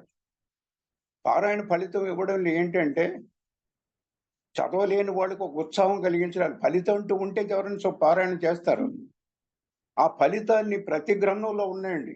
విష్ణు సహస్రనామంలో ఉంది, శివ సహస్రనామ స్తోత్రంలో ఉంది, లలితా సహస్రనామ స్తోత్రం, ప్రతి స్తోత్రాల్లో కూడా ఫలితం ఉంది. అలాగే దాసకండ్ మహారాజు గారు రచించినటువంటి ఈ యొక్క శ్రవణ మంజరిలో కూడా చివరన ఫలితం ఇవ్వడం జరిగింది. అయితే ఈ 163 శ్లోకాలు ఏ విధంగా ఆయన రాసుకొచ్చాడంటే, దాసకండ్ మహారాజు గారికి ఒక గురువు ఉండేవాడండి. ఆయన పేరు వామన్ ఇస్లాంపూర్కర్. ఆయన మంత్రదీక్ష పొందాడు ఈ దాసకండ్ మహారాజు గారు ఆయన దగ్గర. ఆయనకి పిల్లలు లేరు, సంతానం లేదు. చివరిగా ఆయన మరణిస్తే ఆయన ఆస్తి అంతా ఈయనకి ఈయన చెందినట్టుగా రాశాడు. కానీ దాసకండ్ మహారాజు గారు నిగర్వి, నిష్కామి, ఏనాడు కూడా ధనాన్ని ఆశించిన మహానుభావుడు. ఆయన ఆస్తిని తన గురువు గారైన భార్య గొడవ చేస్తే త్యాగం చేసి ఆవిడకి ఇచ్చేశాడు. తర్వాత ఆయన బాబా దగ్గరికి వచ్చాడు. తర్వాత అనేక సందర్భాల్లో మనం ముఖ్యంగా గమనించవలసింది ఏంటంటే, ఆయన హరిగదుల్లో ఎక్కడా దక్షిణ స్వీకరించేవాడు కాదు. పళ్ళల్లో కూడా డబ్బులు వేస్తూ ఒప్పుకునేవాడు కాదు హరికథనాల్లో. ఎప్పుడు కూడా ధనానికి దూరంగా ఉన్నటువంటి మహానుభావుడు దాసకండ్ మహారాజు గారు. చివరిగా ఆయన జీవనోపాధి ఏ విధంగా జరిగేదంటే, భక్తులే ఆయన జీవనోపాధి కావాల్సిన ఏర్పాట్లు అన్ని చేసేవారు అనమాట. ఆయన 1962 అంటే 94 సంవత్సరాలు జీవించి చివరిగా పండరీపురంలో పాండురంగంలో ఐక్యమయ్యాడు. ఇప్పటికీ ఆయన నివసించిన పురం పండరీపురంలో మనకు కనిపిస్తుంది. అదేవిధంగా మీకు నిజామాబాద్ దగ్గర ఆయన వస్త్ర సమాధి కూడా ఉన్నది. అక్కడ కూడా ఆయన పేరులో కొంతమంది వస్త్ర సమాధి పెట్టి, ఆ గ్రామం పేరు మర్చిపోయాను. అంటే అక్కడ వస్త్ర సమాధి అంటారు. పండరీపురంలో ఆయన సమాధి చెందినట్టుగాను 25 సంవత్సరాలుగా బాబాగా అనన్యగా సేవించి ఎంతో మంది సాధు సత్పురుషుల యొక్క కథలు మనకు తెలియపరిచి, అనేక లీలలు, అనేకమైన మహిమల గురించి శ్రవణ మందిర్లో మనకు తెలియపరిచి, మనందరినీ కూడా ఆనంద డోలికలో ముంచినటువంటి మహానుభావుడు దాసకండ్ మహారాజు గారు. హరిభక్త పరాయణ గణపతిరావు దత్తాత్రేయ సహస్రబుద్ధే. అందువల్ల మనం అందరం కూడా ఆయనకి ఎంతో రుణపడి ఉంటాం. ఎందుకంటే ఒక అద్భుతమైనటువంటి స్తోత్రాన్ని మనకు అందించాడండి. మీరు నిత్యము పారాయణం చేస్తే ఎంతో ఉపయోగం. అది కుదరకపోతే కనీసం గురువారం అయినా పారాయణం చేయమన్నారు. అది కుదరకపోతే కనీసం ఏకాదశి రోజైనా పారాయణం చేయండి అన్నారు. అది కుదరకపోతే కనీసం వారానికి గురువారం అయినా పారాయణం చేయమన్నారు. షిరిడీని దర్శించండి, పాండురంగన్ బాబా యొక్క దర్శనం పొందండి అని చెప్పిన మహానుభావుడు ఆయన. అంతటి మనం ఎంతసేపు కూడా దాసకండ్ మహారాజు గారిని గుర్తించుకోవాల్సిందంటే 2 హారతి పాటలు, ఒక మహారాష్ట్రలు, ఒకటి గానము కూడా. ఈ విధంగా నాకు తెలిసిన కొన్ని విషయాలే చెప్పగలిగాను. నేను పండితుడిని కాను. ఏదో 4 విషయాలు తెలుసుకుని ఏదో చెప్పాలన్న ప్రయత్నంతో కొంతవరకు చెప్పగలిగాను. చెప్పాలంటే ఇంకా చాలా ఉంది. అయితే సమయపాలన కూడా చేయవలసిన ధర్మం ఉంది. మనం అందరం కూడా నిత్యము కూడా దాసకండ్ మహారాజు గారికి ఎప్పుడూ రుణపడి ఉంటాం. ఏ విధంగా అంటే ఆయన రాసిన గ్రంథాలు అంత గొప్పవి. ఆయన విషయాలు మనకి అనేక విషయాలు, మీకు సాయి గురు చరిత్ర పేరున షిరిడీలో ఒక బుక్ పుచ్చారు. 7 అధ్యాయాలతో వచ్చింది. ఆ 7 అధ్యాయాల్లో కూడా బాబా గారి గురించి సంబంధించినటువంటి కథలు ఉన్నవి. ఆ కథలు మీరు చక్కగా చదివితే దాసకండ్ మహారాజు గారు రాసినటువంటి అనేక విషయాలు, సచ్చరిత్రలో లేని విషయాలు కొన్ని వచ్చినాయి మనకి. అయితే దానికి అంగీకరించడమా మానన్నది వేరే విషయం అనుకోండి. కానీ తెలుసుకునే ప్రయత్నంలో తప్పు లేదు, తెలుసుకోవచ్చు తప్పనిసరిగాను. ఆ విధంగా అనేక విషయాలు మనకి తెలియపరిచారు. ఆయన ఏనాడు కూడా అహంకారం ఒక రోజున మనకి సచ్చరిత్రలో కూడా కనిపిస్తుంది. ఆయన వేషధారణ చూసి బాబా ఎప్పుడైతే విమర్శించాడో వెంటనే కూడా ఆయన పైన ఉన్నటువంటి పేట తీసి కండువా తీసి నిరాడంబర జీవితాన్నే గడిచాడు చివరి దాకా కూడా. అంతటి మహానుభావుడి గురించి మనం ఎంత చెప్పుకున్నా తక్కువే. ఆయన మనకు మొట్టమొదటిసారి అందినటువంటి పేరూరు శర్మ గారికి మనం ఎంతో రుణపడి ఉంటాం. తర్వాత ఎంతో మంది మహానుభావులు తెలుగులో మనకి గ్రంథాలు సవన మంది అందించారు. వారందరికీ కూడా నాకు మనఃపూర్వక నమస్కారాలు చేస్తున్నాను. మనం ఎంతో కూడా వాళ్ళందరికీ రుణపడి ఉన్నాను. ఇందులో నేను ఏదైనా మీకు తెలియలేని విషయాలు నేను చెప్పగలిగితే సంతోషం. నా చెప్పినలో ఏదైనా పొరపాట్లు ఉంటే క్షమించమని, ఏదో నాకు అవకాశం ఉన్నంత వరకు నరసింహరావు గారు కొంత మాట్లాడమని చెప్పారు. నేను అంత పూర్తిగా అనర్గళంగా మాట్లాడగ చతురత నా దగ్గర లేదు. ఏదో అవకాశం ఇచ్చారు బాబా గారు, సొంత శక్తి ఇచ్చారు, మాట్లాడగలిగాను. మీరందరూ కూడా ఈ యొక్క నేను చెప్పిన విషయాలు మీరు చక్కగా ఉన్నట్టయితే ఆనందిస్తే చెప్పండి. ఏదైనా పొరపాట్లు ఉంటే నేను సవరించుకుంటాను. అందరికీ సాయిరాం. జై గురుదేవ్ దత్త. సాయినాథ్ మహారాజ్ కి జై.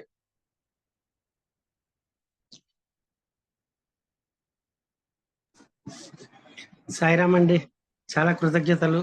ఇది బాబా ఇచ్చిన అవకాశం. బాబా మా అందరి అదృష్టం కొద్దీ మీ చేత మాట్లాడిచ్చారు సార్. అయితే ఇక్కడ ఇంకొక ప్రపోజల్ కూడా బాబా పెట్టడం జరిగిందండి. ఎందుకంటే ఇది 41 రోజులు జరిగిన తర్వాత, అంటే గురు పౌర్ణమి అయిన తర్వాత ఎప్పుడు వెళ్ళాలి అంటే మన ఒక ఆలోచన వచ్చింది. ఇది అహల్యాబాయి హోల్కర్ సమాధి దగ్గర ఈయన అద్భుతమైన రచన చేసి మనకి అది కానుగ్గా ఇచ్చారు మన దాసగణ మహారాజ్ గారు. అది బాబాకి అంకితం చేశారు. బాబా ఈయన చేత విచతం బాబా ఆమోద ముద్ర పడింది. దానికి సాక్ష్యంగా మన సగుడు మేర నాయక్ ఉన్నాడు. ఆ సగుడు మేర నాయక్ మళ్ళీ బివి నరసింహస్వామి గారు చెప్పారు, పేరూరు శర్మ గారు చెప్పారు. కాబట్టి ఎంత ఉందంటే ఆవిడ ఎంత మహానుభావరాలు అహల్యాబాయి హోల్కర్ ఆయన దగ్గర అక్కడ చేశారంటే. కాబట్టి ఒక సంకల్పం బాబాయ్ ఇచ్చారంటే ఈ 41 రోజులు అయిన తర్వాత మనందరం సమిష్టిగా అందరం కూడా ఒక గ్రూపులుగా వెళ్ళి, చాలా పెద్ద కోట అది అహల్యాబాయిది. మనం దాంట్లో చూస్తే అర్థం అవుతుంది. ఒకసారి గూగుల్లోకి వెళ్ళి చూస్తే చాలా పెద్ద కోట అది. బాబా దర్శనం చేయించారు మన చేత. నర్మదా నది ఉంది అక్కడ, అంతా కూడా చాలా చూడవలసిన ప్రదేశం. అది నిజంగా అది కోటలా ఉంటదండి. నిజంగా ఒక విధమైన దేవాలయం లాగా ఉంటుంది. కాబట్టి మనందరం అక్కడికి వెళ్ళి అదే అహల్యాబాయి హోల్కర్ గారి సమాధి దగ్గర మనం కూడా ఒక్కసారైనా పారాయణ చేస్తే బాగుంటుందనే సంకల్పాన్ని బాబా ఇవ్వడం జరిగిందండి. చూస్తారంటే ఇవాళ పొద్దున్నే బాబా దగ్గర నుంచి వచ్చిన మెసేజ్ ఏంటంటే సెప్టెంబర్ 9వ తారీఖున పెట్టడం జరిగిందండి.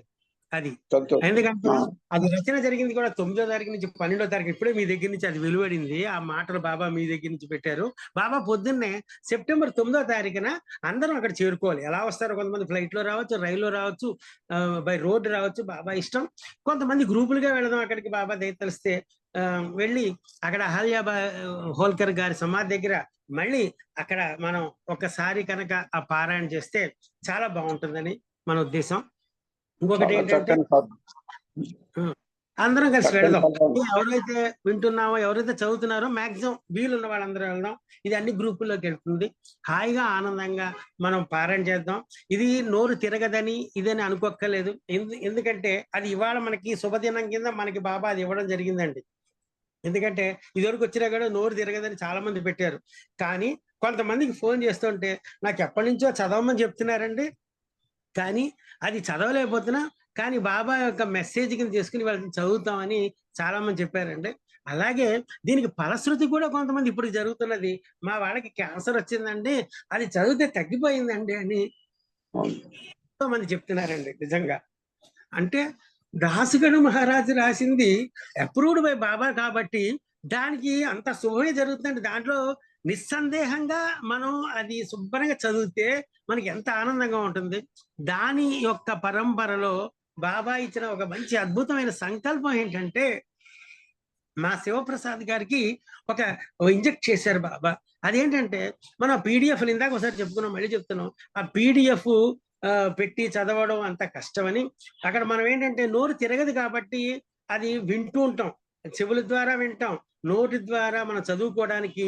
ఆ కింద మనకి ఆ పైన బాబా సమాధి మందిరంలో ఉంటుంది, కింద మనకి తెలుగు అక్షరాలన్నీ తెలుగు లిపిలో పడుతూ ఉంటాయండి. ఆ సందర్భంలో మనకి ఒకసారి ఏంటంటే అందరం కూడా కలిసి ఇది రిలీజ్ అవుతుంది ఇవాళ, అది అందరికి కూడా పంపించడం జరుగుతుంది. కాబట్టి అందరం కూడా ఒక్కసారి బాబాను స్మరిస్తూ ఆ దాసగణ మహారాజుని ఒకసారి తలుస్తూ ఈ స్థాయి స్థవన మంజరిని ఒక్కసారి అందరం కలిసి ఇనాగ్రేట్ చేద్దాం. అందరూ కూడా ఒక్కసారి కరతాళధ్వనులు చేయవలసిందిగా కోరుతున్నాం. బాబా మనకి అన్ని కూడా ఏర్పాటు చేస్తున్నాడు బాబా. కాబట్టి అందరం కూడా కరతాళధ్వనులతో ఒక్కసారి చేద్దాం. అది ఒక్కసారి స్టార్ట్ చేద్దాం. ఓం శ్రీ సచిదానంద సమర్థ సద్గురు సాయినాథ్ మహారాజ్ की जय। श्री गणेशाय नमः। हे सर्वाधारा मयूरेश्वरा, सर्वसाक्षी गौरी कुमारा, हे अचिंत्या लंबोदरा, पाहि मां श्री गणपते। तू सकल गणांचा आदि ईश, म्हणूनी म्हणती गणेश। तू सम्मत सर्व शास्त्रास मंगलरूपा भालचंद्रा। हे शारदे वाग्विलासिनी, तू शब्दसृष्टीची स्वामिनी। तुझे अस्तित्व म्हणून व्यवहार चालती जगताचे। तू ग्रंथकाराची देवता, तू भूषण देशाचे सर्वथा। तुझी अवघ्यात अगाध सत्ता, नमो तुझी जगदंबे। हे पूर्ण ब्रह्मा संतप्रिया, हे सगुण रूपा पंढरी राया। कृपार्णवा परमसदया, पांडुरंगा नरहरे। तू अवघ्यांचा सूत्रधार, तुझी व्याप्ती जगभर। अवघी शास्त्रे विचार, करती तुझ्या स्वरूपाचा। पुस्तक ज्ञानी जे जे कोणी, त्यातून गवसशी चक्रपाणी। त्या अवघ्या मूर्खांनी शब्दवाद करावा। तुला जाणती एक संत, बाकीचे होती कुंठित। तुला माझा दंडवत आदरे हा अष्टांगी। हे पंचवक्त्रा शंकरा, हे नररुंड मालाधरा। हे नीलकंठा दिगंबरा, ओंकार रूपा पशुपते। तुझे नाम ज्याचे ओठी, त्याचे दैन्य जाय उठा उठी। ऐसा आहे धुर्जटी महिमा तुझ्या नावाचा। तुझ्या चरणा वंदून मी हे स्तोत्र करीतो लेखन। यास करावे साह्य पूर्ण, तू सर्वदा नीलकंठा। आता वंदू अत्रिसूता, इंदिरा कुलदैवता। श्री तुकारामादी सकल संता, तेवी अवघ्या भाविकांसी। जय जयाजी साईनाथा, पतित पावना कृपावंता। तुझ्या पदी ठेवितो माथा, आता अभय असू दे। तू पूर्ण ब्रह्मा सौख्यधामा, तूची विष्णू नरोत्तमा। अर्धांगी ती ज्याची उमा, तो कामारी तूच की। तू नरदेहधारी परमेश्वर, तू ज्ञान नभीचा दिनकर।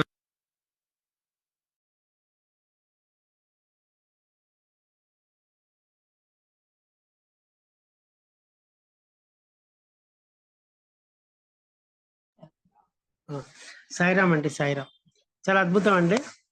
బాబా దయ వల్ల ఈ విధంగా మనం ఇది కనుక పంపిస్తే అందరికీ దాంట్లో చూసుకుంటూ వినుకుంటూ బాబాని దర్శిస్తూ హాయిగా మనం కూడా అది చదువుకుంటూ ఉండొచ్చు. వేరే పుస్తకాలు కూడా అక్కర్లేదు. ఇది కరెక్ట్గా 23 నిమిషాలు పడుతుందండి. ఒక్కసారి హాయిగా బాబా మీద మనస్సు లగ్నం పెట్టి చదివితే తప్పకుండా ఫలితాలు వస్తాయని బాబా చెప్తున్నారు. అది ఫలశ్రుతిలో చెప్పడం జరిగిందండి. కాబట్టి మనందరం చదువుదాం, అన్ని గ్రూపులకు పంపిద్దాం. అలాగే ఇది కూడా సెప్టెంబర్ 9వ తారీఖున అందరం కూడా రిజర్వేషన్ చేయించుకుందాం. మరి బాబా దయ తెలిస్తే మనం అక్కడ మహేశ్వరి రాజ్యం, మహేశ్వతి అని ముందు రాజ్యం పేరు ఉండేది, తర్వాత మహేశ్వరి కింద మారింది. అది బాబా దయ వల్ల అహల్యాబాయి హోల్కర్ గారు మహానుభావురాలు. నిజంగా ఇందాక ఈయన కూడా చెప్పడం జరిగింది, మన అప్పారావు గారు. ఎందుకంటే ఆవిడ ఒక సోమనాథ్ దేవాలయంలోనే కాకుండా అన్ని చోట్ల మెట్లు కట్టించడం, అలాగే అనేక దేవాలయాలను పునరుద్ధరణ చేయడం జరిగింది. అందుకనే కాబోలు మన దాసగణ మహారాజు గారు అక్కడికి వెళ్ళి అక్కడ స్థవన మంజరిని చేయడం జరిగింది, రచించడం జరిగింది. కాబట్టి ఇదొకటిను. ఇప్పుడు ఏదైతే మనకి శతాబ్ది ఉత్సవాల కింద మనకి 2018లో చేశారో అదే సెప్టెంబర్ దానికి ఇప్పుడు శతమానం జరుగుతోంది. అంటే 100 సంవత్సరాలు దాటింది, 106వ సంవత్సరం. బాబా కనుక దయదలిస్తే మనందరం అక్కడికి వెళ్ళి ఈ 106 సంవత్సరాల సందర్భంగా మొదటిసారి మన ఇంటర్నేషనల్ షిరిడి సాయి భక్త సేవా ట్రస్ట్ తరఫున అక్కడికి వెళ్ళి అహల్యాబాయి హోల్కర్ గారి సమాధి దగ్గర కన్నా చేస్తే ఆవిడ బయటకు వస్తుంది, బాబా అక్కడికి వస్తారు, దాసగణు మహారాజు అక్కడికి వస్తారు. మన అందరం కలిసి మళ్ళీ షిరిడీలో చేసినట్లాగా 100 మంది వచ్చినా, 10 మంది వచ్చినా, 5గురు వచ్చినా, 1000 మంది వచ్చినా అక్కడ కూర్చుని ఆ సమాధి దగ్గర అందరం కలిసి హాయిగా ఈ స్తవన మంజరి కనుక చేసినట్టయితే అండి ఎంత ఆనందంగా ఉంటుందో. అక్కడ బాబా ప్రత్యక్షంగా మనకి సందర్శనం ఇస్తాడు, నిదర్శనం చూపిస్తాడు, ఆనందాన్ని వ్యక్తం పరుస్తారు. నిజంగానే మనం ఆ దాసగణ మహారాజు గారు కూడా వచ్చాడు కూర్చుని, ఆయన విని ఆయన నేను రచించిన స్తవన మంజరి బాబా ఆమోదించడం ద్వారా ఇలా వీళ్ళందరూ వచ్చి ఇలా చదవడం అంటే నిజంగా ఆనందపడతారండి. వీళ్ళు ముగ్గురు బయటకు వస్తారండి. అహల్యాబాయి హోల్కర్ గారు బయటకు వస్తారు, అలాగే మన దాసగణ మహారాజు గారు వస్తారు. మనతో పాటు సాయిబాబా ఇప్పుడు ఉంటారు కాబట్టి ఆయన కూడా వచ్చి కూర్చుంటారు. కాబట్టి మనందరం హాయిగా వెళదాం. సెప్టెంబర్ 9వ తారీఖు బాబా ముహూర్తాన్ని 9/9/2024 సంవత్సరంలో మన్ని బాబా అహల్యాబాయి హోల్కర్ గారి సమాధి దగ్గర తీసుకెళ్తున్నారు అందరినీ. ఆయన దగ్గరుండి ఆయన పిల్లలందరినీ తీసుకెళ్తున్నారు. 9/9 అప్పుడు జరిగింది. ఇప్పుడు మళ్ళీ 9/9 మన్ని తీసుకెళ్తున్నారండి. 9 అనే సంఖ్యకి ఎంత గొప్ప ఉందో అది బాబా రిపీట్ చేస్తూ మళ్ళీ 9/9లో మనకి తీసుకెళ్తున్నారండి. కాబట్టి మనందరం సరదాగా అనుకోండి, ఆధ్యాత్మికంగా అనుకోండి, ఇంకా మనకి కనుకుంటే అక్కడి నుంచి ఒక 40-50 కిలోమీటర్స్ లో ఉజ్జయిని ఉందండి. అక్కడి నుంచి ఓంకారేశ్వరం ఉంది. ఆ రెండు కూడా జ్యోతిర్లింగాలు కాబట్టి అవి కూడా దగ్గరలో ఉన్నాయి. కాబట్టి వాటి దర్శనం కూడా మనకి జరగడానికి అవకాశం ఉంటుంది. ఇదేంటంటే కాండువా దగ్గర నుంచి ఒక 118.4 కిలోమీటర్స్ ఎంత ఉంది, వయా సనావత్ వెళ్తుంది. కాబట్టి మనం హాయిగా ఇవి చూసుకుంటూ మంచిగా హాయిగా 2-3 రోజుల పాటు బాబాతో అలా దాసగణ మహారాజుతో అహల్యాబాయి హోల్కర్ కూడా సామాన్యురాలు కాదండి. ఆవిడ నదిలో మునిగితే నర్మదా నుంచి బయటికి ఒక బాణలింగంతో బయటకు వచ్చేట. ఆవిడ ఎక్కడైనా చెప్పాలి అంటే మేము వెళ్ళినప్పుడు చెప్పారు, ఏమన్నా ఒక తీర్పు చెప్పాలంటే ఆవిడ రాణి మహారాణి కదా, ఆవిడ చెప్పాలంటే ఆ లింగాన్ని ఇలా చేతిలో పెట్టుకుని శివుడు ఏది చెప్తే అది చెప్పేటండి. అలాగా ఆవిడ యొక్క తీర్పులు, జడ్జిమెంట్లు అలా ఉండేవండి. అంటే అది రాజ్యమే. దాంట్లో అన్ని మనం వెళితే ఆ బాణాలు, కత్తులు, కటారులు అన్ని రాజ్యం అంతా చూస్తాం. కానీ అంతకంటే ఆధ్యాత్మికంగా ఉంటూ పరిపాలించినటువంటి ప్రదేశం కాబట్టి ఆ ప్రదేశానికి చాలా పవిత్రత ఉంది. చుట్టూరా నర్మదా నది ఉంటుంది కాబట్టి అంటే అది నిజంగా ఒక దేవాలయమేనండి. అది నిజంగా చాలా బాగుంటుంది. మనందరం వెళ్ళి దర్శించుకుందాం. కాబట్టి ఒక గ్రూపుల కింద చేస్తే నా ఉద్దేశం ఏంటంటే అప్పారావు గారి ద్వారా వెళదాం. అప్పారావు గారు కూడా ఒక గ్రూప్ ఏర్పాటు చేస్తే బాగుంటుంది. అలాగే మన పార్థసారథి గారు, ఆర్యకుమార్ గారు అని వాళ్ళ దాంట్లో ఉన్నారు. పార్థసారథి గారు ఉన్నట్టున్నారు లైన్ లో. ఆర్యకుమార్ గారి ద్వారా ఒక గ్రూప్ పెడదామండి. పార్థసారథి గారు లైన్ లో ఉన్నారు. అలాగే అప్పారావు గారి ద్వారా ఒక గ్రూప్ పెట్టుకుందామండి. అలాగే ఏ గ్రూపుల్లో చేరితే బాగుంటుందో మనం చేరి ఎంతమంది వీలైతే అంతమంది వెళ్ళి ఒక సామూహికంగా గట్టిగా కనుక ఒక్కసారి మనం స్తవన మంజరి చేసామంటే అది నిజంగా అక్కడ వాళ్ళ ముగ్గురు కూర్చుని వింటారండి. మనం వాళ్ళందరితో మనలోనే కూర్చుంటారండి. వాళ్ళు ఏదో ఎత్తు సింహాసనాన్ని మీద కూర్చోరు, మనతో పాటే కూర్చుని హాయిగా వింటారు, ఎంతో ఆనందపడతారు, మన ఆశీర్వదిస్తారండి. కాబట్టి ఈ ప్రపోజల్ బాబా మనకి ఇచ్చింది, సంకల్పం ఇచ్చింది బాబా.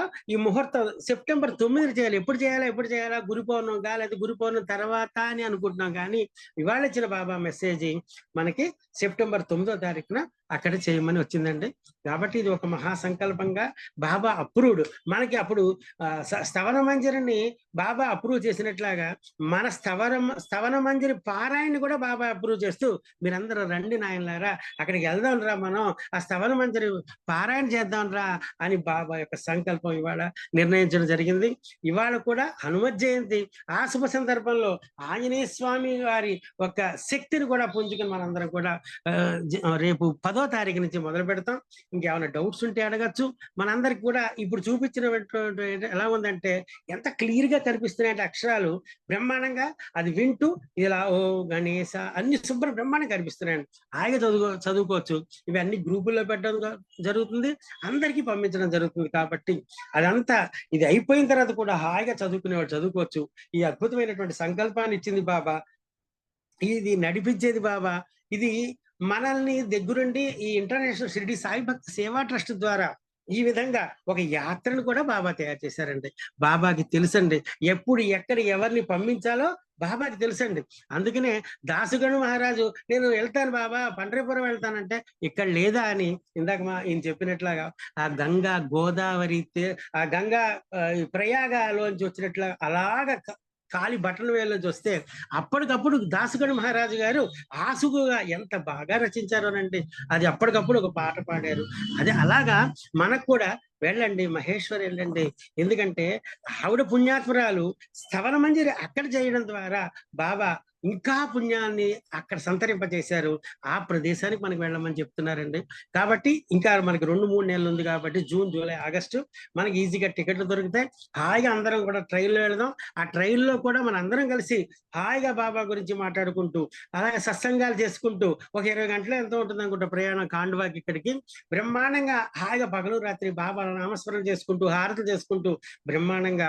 2 పేర్లు అయితే చెప్పాను నేను.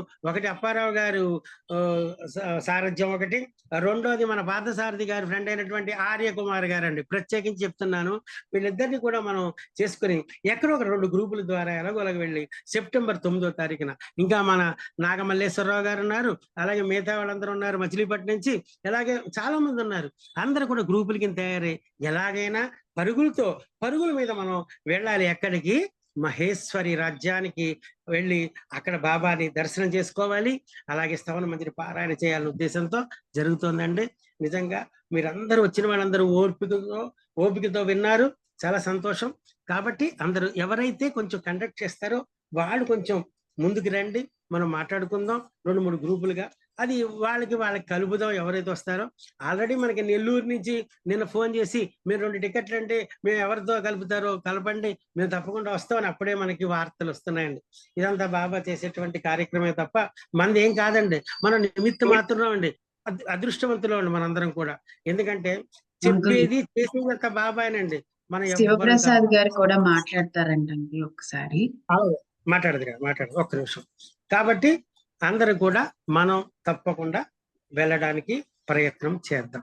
సాయినాథ్ మహారాజ్కి జై. శివప్రసాద్ గారు 2 మాటలు మాట్లాడతారు. సాయిరామ్ అండి, అందరికీ జై. సద్గురు సాయినాథ్ మహారాజ్కి జై. యాక్చువల్గా ఈ స్థవన మంజరి పఠనం చేయాలని చెప్పిన రోజే నేను ఇంటర్నెట్లో అసలు స్థవన మంజరి ఒకసారి షిరిడీలో పార్థసారథి గారు అనుకుంటాను, మేము ఉదయం లాస్ట్ గురు పౌర్ణమికి వెళ్ళినప్పుడు ఎప్పుడో ఈ అభిషేకం మంగళ స్నానం తర్వాత వినిపిస్తుంటే అది ఏంటండి రోజు ఇది చదువుతుంటారు అంటే స్థవన మంజరి అని అప్పుడు చెప్పినట్టున్నారు. అయితే ఆ తర్వాత మళ్ళీ వదిలేస్తాం. మొన్న ఈ మధ్య కాలంలో స్థవన మంజరి చదవాలని చెప్పినప్పుడు అదే రోజు రాత్రి నేను నెట్లో అంటే ఆ రోజు కూడా మాట్లాడుతున్నప్పుడు ఈ మరాఠీలో చదవడం చాలా కష్టం, తెలుగులో చదువుదాం అనే ఒక ప్రతిపాదన చేసుకోవడం అయింది. అసలు మరాఠీలో ఎలా ఉంటుంది, ఎలా చదువుతారని చెప్పి వీడియో పెట్టుకుని చూస్తే ఆ రోజు ఎంత నేను సెర్చ్ చేసినా సరే ఈ మరాఠీ దానికి తెలుగు లిరిక్స్ అనేది ఎక్కడా కనిపించలేదండి. నా సెర్చింగ్లో ఎక్కడా కనిపించలేదు. సో నా కోసం అది, ఎందుకంటే మరాఠీలో నేను హారతులన్నీ కూడా అలాగే నేర్చుకున్నా. హారతి పాడుతుండగా తెలుగు లిరిక్స్ వచ్చి చదువుతూ 4 హారతులు అలాగే నేర్చుకున్నా. అందుకని స్థవన మంజరి కూడా అలాగా వీడియోతో పాటు లిరిక్స్ పడుతుంటే ఈజీగా ఆ ప్రాసతో మనం ఆ స్వరంతో కలపచ్చు కదా అని చెప్పి ఉద్దేశంతో ఆ తెలుగు లిరిక్స్ కోసం కూడా స్క్రిప్ట్ కోసం PDF కోసం చూసినా కూడా ఎక్కడా దొరకలేదు నెట్లో. అప్పుడు ఇంగ్లీష్లో దొరికింది. ఇంగ్లీష్లో ఉన్నదాన్ని తెలుగులోకి ట్రాన్స్లేట్ చేసి చూస్తే అసలు చాలా పదాలు, ప్రతి సెంటెన్స్లో పదాలు ఏంటంటే అక్కడ చదువుతున్న స్వరానికి ఈ తెలుగులో వస్తున్న దానికి అసలు చాలా తేడా వస్తుంది అనమాట గుణింతాల్లో. సో దాదాపుగా ఆ రోజు నుండి నెల రోజులు దాన్ని ప్రూఫ్ రీడింగ్ చేసి, అంటే ఆ బాబా గారు అనుకోకుండా ఆటోమేటిక్గా ఒక 100కు పైగా వింటూ దాన్ని రీడ్ చేస్తూ వాటిని సరిదిద్ది ఇప్పుడు వచ్చింది. ఇంకా స్టిల్ మరొక 5% వరకు చిన్న గుణింతాలు ఇంకా ఎగ్జాక్ట్ గా ఆ స్వరానికి మ్యాచ్ చేయడంలో ఇంకా 5% ఉన్నాయి ఎంత ప్రూఫ్ రీడింగ్ చేసినా కూడా. సో అందుకే ఏంటంటే ఇప్పుడు ప్రస్తుతం మీకు ఇప్పుడు ట్రైలర్ అనమాట ఇది.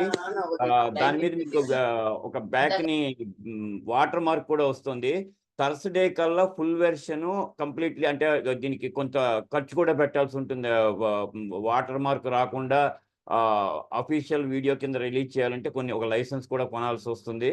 సో థర్స్డే వరకు బాబా గారి అనుగ్రహంతో థర్స్డే వరకు ఫుల్ వీడియో కంప్లీట్గా 100% అక్కడ స్పెల్లింగ్ మిస్టేక్లు కానీ ఏమీ లేకుండా థర్స్డే వరకు రిలీజ్ చేయాలని సంకల్పం చేసుకున్నానండి. బాబా గారు టార్గెట్ డేట్ పెట్టారు. సో థర్స్డే వరకు అఫీషియల్గా పూర్తిగా ISSBST తరపు నుంచి ఈ వీడియో రిలీజ్ అవుతుందండి. అంటే మరాఠీలో తెలుగు లిరిక్స్తో. ఈ అవకాశాన్ని అది మామూలుగా అంటే నేను ముందుగా నా పర్సనల్గా చేసుకుంటే ఎందుకో చాలా రోజులు అయింది డాక్టర్ గారితో మాట్లాడని చెప్పి మా చైర్మన్ గారికి 2 రోజుల క్రితమే ఫోన్ చేస్తే, లేదు మీరు ఇంకా లేట్ చేయడానికి లేదు, 1వ తారీఖు మీకు టార్గెట్ ఇది బాబా గారు చెప్తున్నారు, 1వ తారీఖు 80% మీటింగ్లో అప్పారావు గారి మీటింగ్లో ఈ ట్రైలర్ రిలీజ్ అవ్వాలని చైర్మన్ గారు నాకు టార్గెట్. వినపట్లేదు. హలో, వినిపిస్తుందండి నా మాట? వినిపిస్తుందండి, వినిపిస్తుంది. ఓకే. చైర్మన్ గారు ఈ విధంగా నాకు స్లో అయిపోయింది. శివప్రసాద్ గారు కూడా ఇవాళ ఫుల్ వీడియో కూడా ఆల్మోస్ట్ ఆల్ రెడీ అయిపోయింది, కానీ అది ఫైల్ సైజ్ పెద్దదిగా ఉండడంతో మొత్తం అంతా రిలీజ్ చేయలేక మళ్ళీ షార్ట్ కట్ చేశాను. అది మొత్తం అంతా ఫైల్ కూడా రావడానికి ఒక 23 మినిట్స్కి దానికి కూడా కొన్ని అదర్ స్పెషల్ టూల్స్ వాడి దాన్ని కంప్రైజ్ చేయాలి. ఇవన్నిటికీ ఈ టెక్నికల్ బ్యాక్గ్రౌండ్స్ అన్ని కంప్లీట్ చేసి థర్స్డే కల్లా అఫీషియల్ రిలీజు విడుదల చేద్దామండి. అది థ్యాంక్ యూ వెరీ మచ్ నాకు ఈ అవకాశం ఇచ్చిన చైర్మన్ గారికి, ఈ సభకి, అలాగే బాబా గారికి. హలో సాయిరామ్ అండి, వినిపిస్తుందా? వినిపిస్తుంది. సౌండ్ అంతా బాగా అందరికి వినిపిస్తుందా అండి? ఒక్కసారి హ్యాండ్స్ రైట్ చేసి వినిపించేవాళ్ళు కాస్త. వినిపిస్తుందండి? వినిపిస్తుందండి. వినిపిస్తుందా? వినిపిస్తుంది. Okay, right. ఓకే అండి. అంటే లాస్ట్ లో ఏదో ఆగిపోయింది, శివప్రసాద్ గారి మాట లాస్ట్ లో కూడా వినపడలేదు.